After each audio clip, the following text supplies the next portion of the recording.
Siema, z tej strony Wojtas. Dzisiaj dowiedzieliśmy się, że w Anglii panuje lockdown, także pustki zupełne. Autobusy jeżdżą puste, ludzi nie ma w ogóle, szkoły pozamykane, także nie jest ciekawie. Można zobaczyć gdzieniegdzie pojedyncze osoby. Ja wybrałem się na krótki spacerek, żeby się dotlenić i zrobię sobie rundkę 20 minut i z powrotem do domu. Jak widzicie, są zupełne pustki. Mamy dzisiaj wtorek. Przeważnie jest to dzień, kiedy jest pełno ludzi na ulicach. Są tutaj akurat na tej ulicy wszystko jest zapełnione samochodami. Widzieliście wcześniej Dixon Academy. Teraz jest szkoła i naprawdę nie ma nikogo, bo wszystko pozamykane. Tam w oddali tylko 2 osoby się przemykają. Ogólnie cisza. Pierwszy raz idąc można usłyszeć śpiewające ptaki na tej ulicy. Posłuchajcie.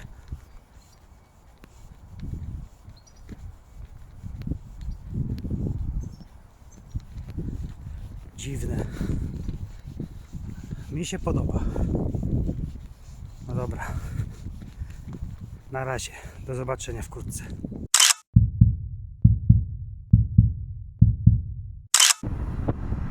Znowu ja. Najbardziej ruchliwa ulica przy szpitalu St. Lucas. Zupełne pustki.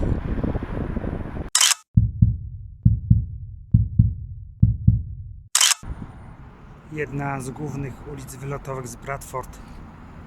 Normalnie same korki i hałas samochodów, a teraz ghost town.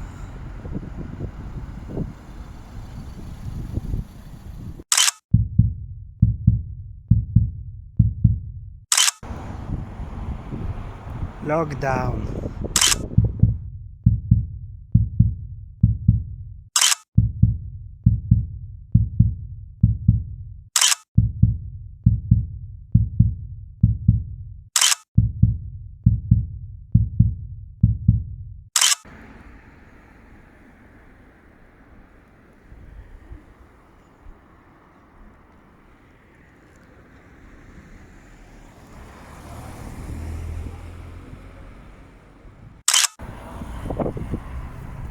Właśnie wracam już do domku. Udało mi się zaczepić do Lidla ze względu na to, że nie było w ogóle ludzi. Także zrobiłem szybkie zakupy. Przy okazji zauważyłem na stoisku z gazetami wszystkie od prawa do lewej.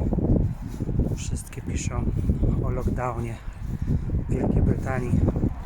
Sam premier Boris Johnson miał przemówienie do narodu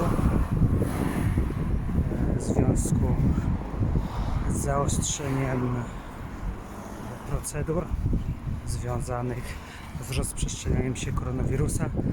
Także postaram się umieścić go również w moim filmiku.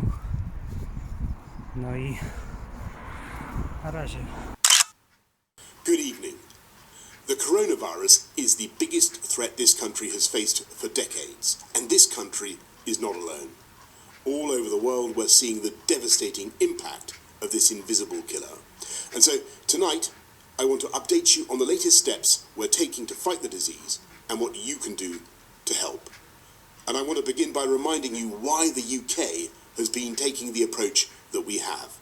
Without a huge national effort to halt the growth of this virus, there will come a moment when no health service in the world could possibly cope, because there won't be enough ventilators, enough intensive care beds, enough doctors and nurses.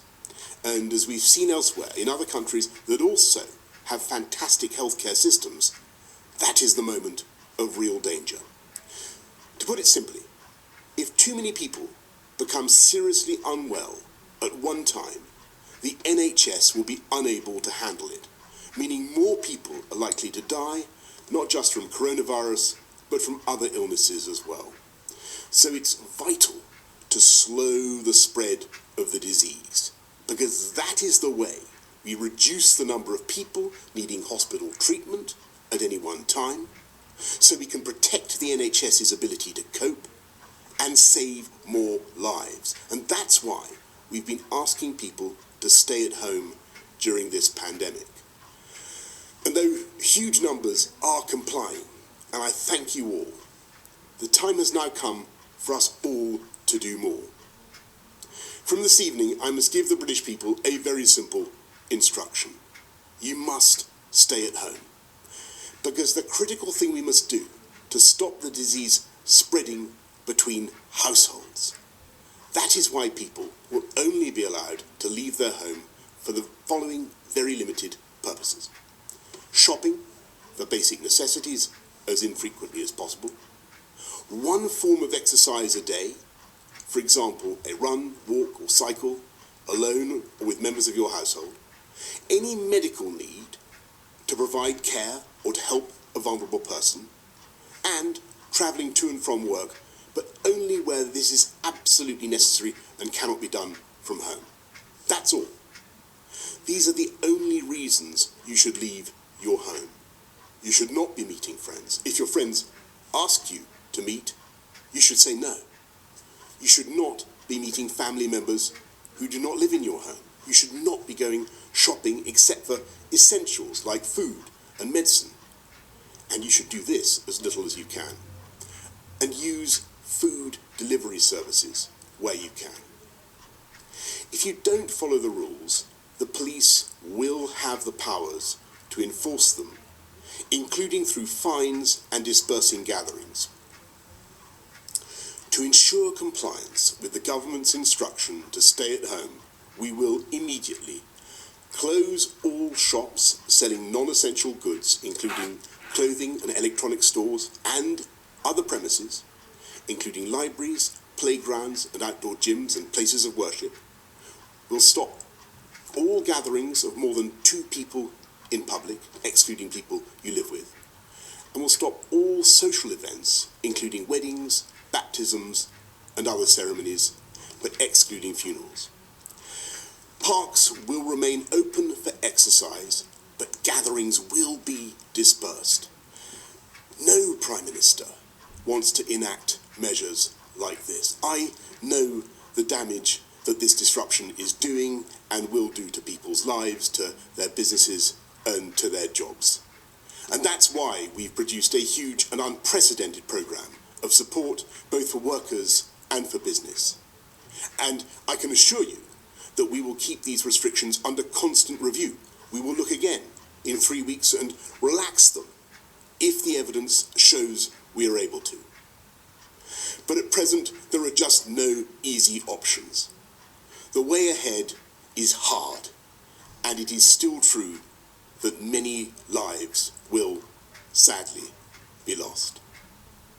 And yet it is also true that there is a clear way through.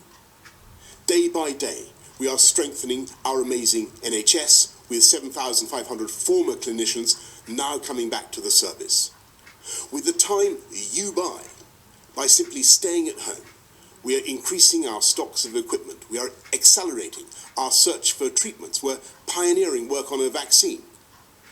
And we are buying millions of testing kits that will enable us to turn the tide on this invisible killer. I want to thank everyone who is working flat out to beat the virus. Everyone from the supermarket staff to the transport workers to the carers to the nurses and doctors on the front line. But in this fight, we can be in no doubt that each and every one of us is directly enlisted. Each and every one of us is now obliged to join together to halt the spread of this disease, to protect our NHS, and to save many, many thousands of lives. And I know